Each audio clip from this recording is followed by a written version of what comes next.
अस्सलाम वालेकुम dear students. Next lecture के साथ मैं हूं प्रोफेसर अब्दुल हसीब और मैं शुक्रगुजार हूं सर बिलाल सफदर का जिन्होंने ये स्लाइड्स जो हैं वो बनाई हैं।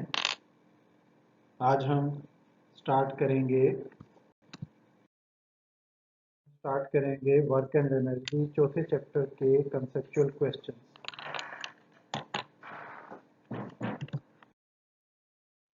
क्वेश्चन नंबर 1 है, a bucket is taken to the bottom of a well. Does the bucket possess any potential energy?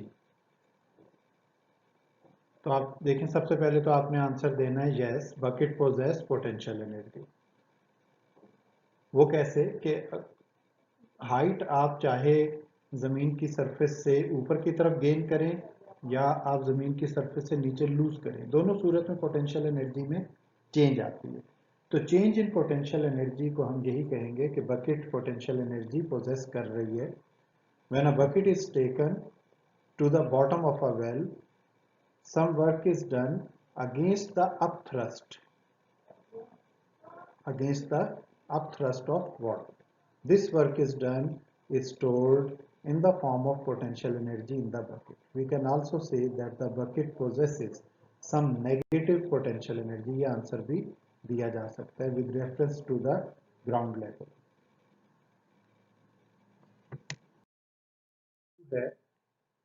When an arrow is shot from its bow, it has kinetic energy. From where does it get the kinetic energy? तो जब आप बो को stretch करेंगे, पीछे की तरफ खींचेंगे, तो उसमें इलास्टिक पोटेंशियल एनर्जी आ जाएगी। इलास्टिक पोटेंशियल एनर्जी वो स्टोर करेगा। इलास्टिक पोटेंशियल एनर्जी जो बो और एरो में स्टोर होगी वो वर्क डन के इक्वल आएगी। When arrow is shot, then its stored elastic potential energy converts into kinetic energy. तो तब ये potential से convert होगी kinetic में, due to which the arrow moves in the forward direction. Question number 3 है, does a hydrogen filled balloon possesses any potential energy?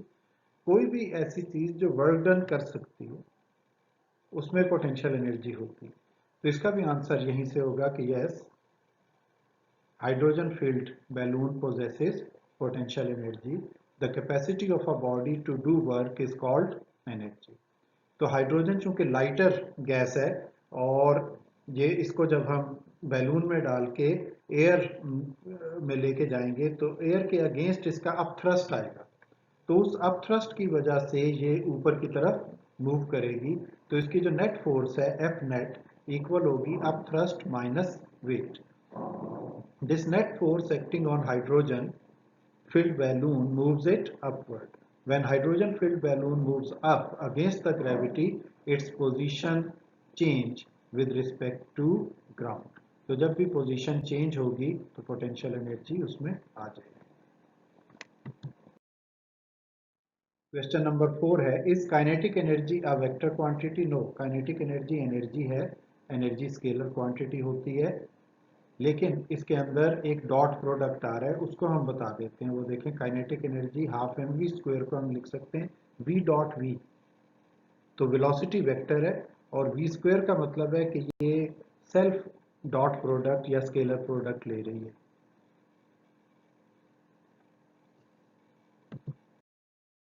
Question number 5 है, what happens to kinetic energy of a bullet when it penetrates into a target?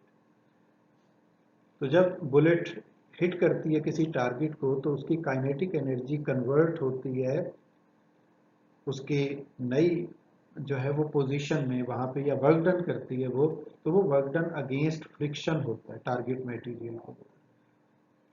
तो work energy principal के मुताबिक work done equal होता है change in energy के। तो यहाँ change in kinetic energy आएगी और चूंकि वो रुक जाती है तो फाइनल वेलोसिटी उसकी जीरो हो गई, फाइनल वेलोसिटी, इसलिए work done is equal to minus half m v i square. Negative sign ये शो कर रहा है कि काइनेटिक एनर्जी लॉस हो गई और उसने वर्क किया अगेंस्ट फ्रिक्शन। क्वेश्चन नंबर 6 है, Does the tension in the string of a swinging pendulum do any work? Swinging pendulum में जो डिस्प्लेसमेंट और उसके वेट एक्ट कर रहा है वो 90 डिग्री पे होते हैं। तो जैसे ये एक पेंडुलम है, तो जब ये मूव करके किसी नई पोजीशन पे जाएगा तो ये इसकी ये डिस्प्लेसमेंट है। तो यहाँ से जो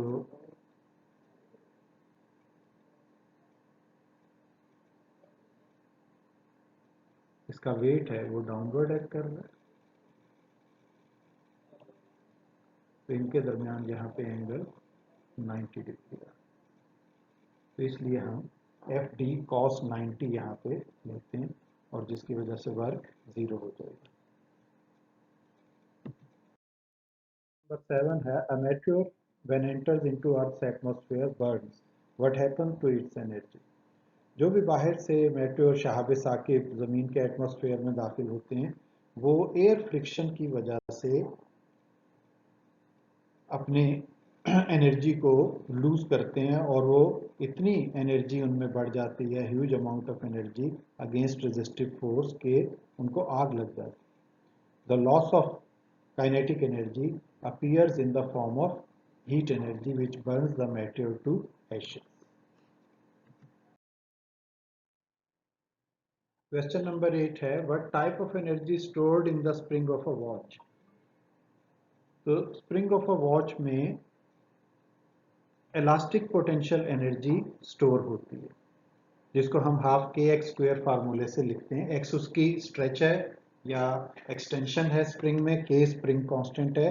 the elastic potential energy stored in the spring is equal to work done to compress the spring. यह वर्क डन उसमें स्टोर हो जाता है जो बाद में इस घड़ी की आर्म्स को, वॉच की आर्म्स को चलाता है।